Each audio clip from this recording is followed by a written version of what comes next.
Alors bonjour Clotilde, merci d'avoir accepté de partager ton expérience suite à la formation Les fondamentaux de la prise de parole publique qu'on a fait ensemble à Paris avec ton groupe. Et puis ton témoignage va aider en tout cas d'autres professionnels à comprendre l'impact de cette formation.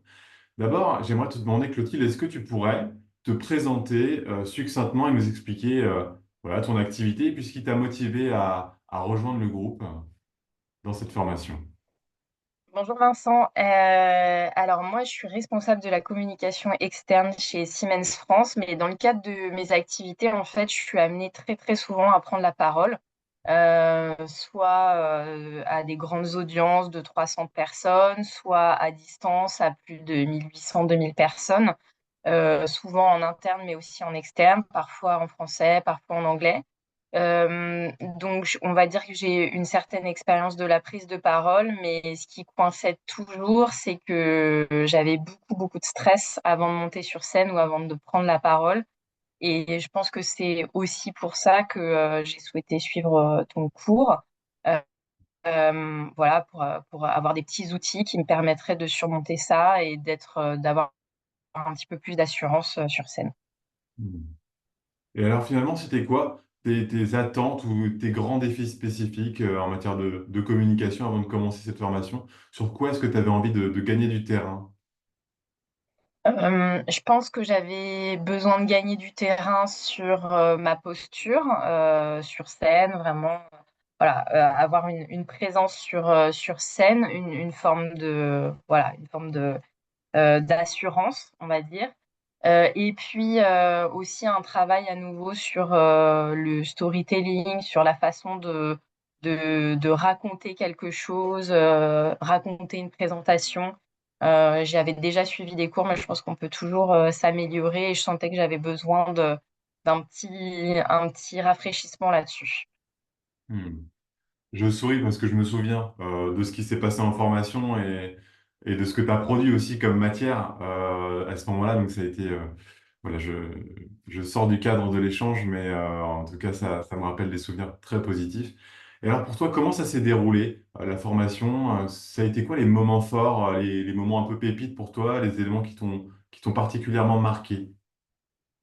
Alors, moi, ce que j'ai beaucoup aimé dans cette formation, c'est bon, les petits outils que tu as pu nous donner au fur et à mesure qu'on peut réutiliser bah, encore une fois, sur la posture, sur le fait de poser sa voix, etc. Et puis, j'ai beaucoup aimé aussi les interactions avec les autres personnes de la formation, parce que regarder les autres, c'est aussi important que faire les exercices soi-même.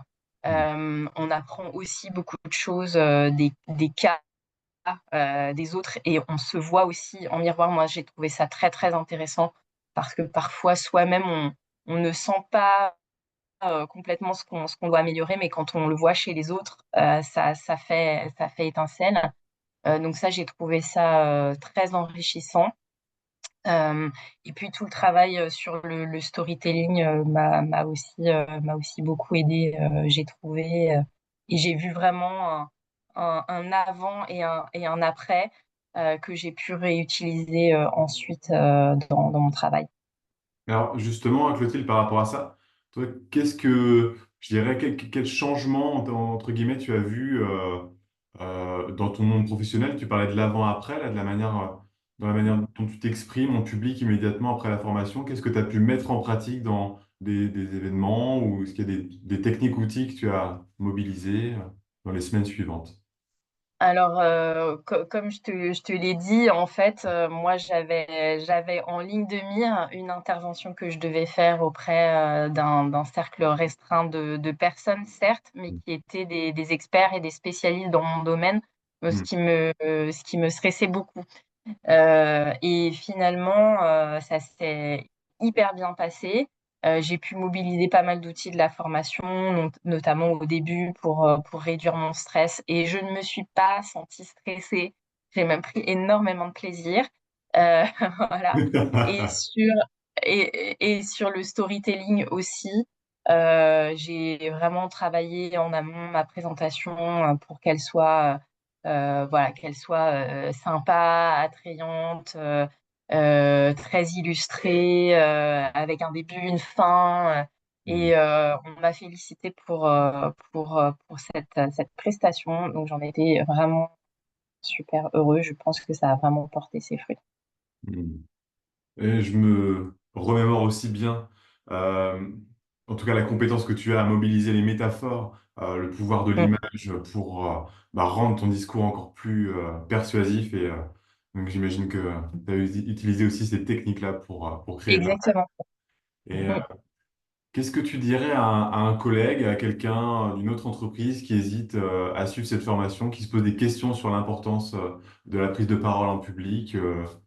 Comment tu lui parlerais de ça? Bah, je pense que déjà, on est tous amenés à prendre la parole en public un jour ou l'autre, soit devant des petites audiences ou des grandes audiences. Prendre la parole en public, ça peut être prendre la parole en réunion. Donc, je pense qu'on est tous amenés à le faire, d'ailleurs, personnellement ou professionnellement. Et je pense que suivre une formation comme celle-là, qui est très pratique, et dans laquelle on peut vraiment expérimenter des techniques pour trouver aussi celle qui nous convient le mieux, est très, voilà, est très bénéfique. Je pense qu'on voit tout de suite une amélioration et un progrès. Et puis, je pense que c'est aussi, voilà, c'est aussi important de le faire avec d'autres personnes pour voir quelles sont les problématiques des autres, se projeter sans doute un petit Oui. peu mieux. Et puis, sous ton regard, à la fois bienveillant, mais aussi stimulant, qui nous incite aussi à nous dépasser et avec des méthodes que je trouve voilà, vraiment, vraiment utiles et vraiment sympas. Il y a des choses un peu classiques, d'autres moins. Et ça, j'ai apprécié aussi ce mix-là de choses que j'avais pas forcément vues dans d'autres formations. Je te remercie pour ce partage et c'est vrai que tu as mentionné un point que j'avais pas forcément en tête qui est l'intelligence collective et il m'arrive de mobiliser certaines compétences de coach d'équipe parce que ici, comme tu dis, le miroir avec les autres est tellement nourrissant et chacun Mm, va apprendre et partager ce qu'il apprend et voir ce qu'il apprend de l'autre avec des feedbacks correctifs, etc. Donc, c'est vrai que évidemment, tout ne tient pas que sur le mm. formateur, mais aussi bien sûr sur les personnes qui sont là. Et c'est important que tu le soulignes, Stabilo, aussi. Euh, Par rapport à ce qu'on se dit, si toi, tu devais recommander euh, à des publics, ce serait à qui tu recommanderais cette formation-là? Quel genre de poste, quel genre de personne ou d'entreprise? Qu'est-ce qui te vient? Entreprise particulièrement, je sais pas, je pense que ça peut servir à tous, mais typiquement à des gens qui prennent régulièrement la parole, à des managers en entreprise, par exemple, qui doivent prendre régulièrement la parole et qui doivent avoir aussi une certaine posture, qui sont peut-être stressés par cette prestation qu'ils doivent faire. Je pense que c'est particulièrement utile, mais ça peut être tout type de manager. Je pense que on est tous amenés à prendre la parole en entreprise. Encore une fois, je disais en réunion, ça peut être une présentation devant un COMEX, ça, ça peut être sur scène. Voilà, et je pense que pour ce type de profil, c'est vraiment, vraiment utile. Hmm.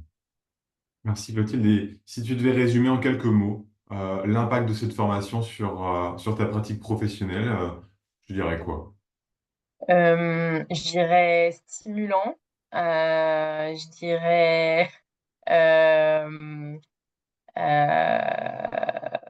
je dis- euh, on C'est pas facile, hein? Mais c'est OK? va Non, dire. j'entends stimulant et Et, le euh, le côté. et ouais, super stimulant, je pense motivant, Hmm. et qui donne un coup de peps et un en plus, quoi. Voilà. OK. Ouais, j'entends stimulant, motivant et du peps. Très Mm. clair. 3 points en triptyque en plus. À Merci. couper au montage. Non, on va tout garder. On va être authentique. Parce que c'est très bien et que Ça la prise de marche. parole en public, c'est aussi ces moments-là. Hein, c'est pas viser une feuille de route parfaite fossilisée dans le marbre. Ben non. Mais en tout cas, merci beaucoup, Clotilde, pour cet échange. Et puis, bah, écoute, je te dis à prochainement, en tout cas, pour échanger communication. Merci, Merci beaucoup, Clotilde. Vincent. Au revoir. Au revoir.